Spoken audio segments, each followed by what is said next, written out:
रूसी intelligence agency JRU ने हाल ही में एक इंकशाफ किया है कि अमेरिकी सेनेटर स्टीवन, जो कि हार्प टेक्नोलॉजी के हवाले से तहकीकात कर रहे थे, उनको कत्ल कर दिया गया।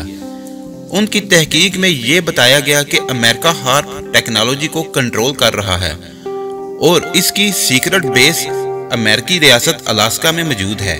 JRU इंटेलिजेंस एजेंसी ने यह भी बताया है कि उनके साथ एक और शख्स मेजर एरन मेलन भी काम कर रहे थे, जो अलास्का एयर नेशनल के अंडरग्राउंड के फ्राइज भी सर अंजाम दे रहे थे और इनको भी लेजर की मदद से कत्ल कर दिया गया।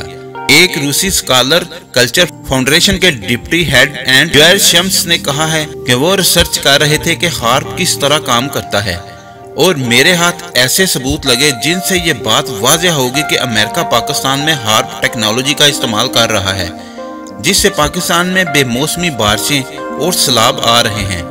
वरना इनकी पाकिस्तान के खिलाफ जंग इसलिए है क्योंकि पाकिस्तान एक न्यूक्लियर मुल्क है और इसके खिलाफ जंग जीतना आसान काम नहीं।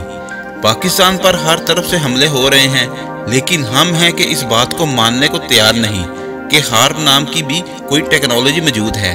अगर आपको हमारी वीडियो अच्छी लगी है तो इसको लाइक और शेयर करें और हमारे चैनल को सब्सक्राइब करना ना भूलिए। शुक्रिया।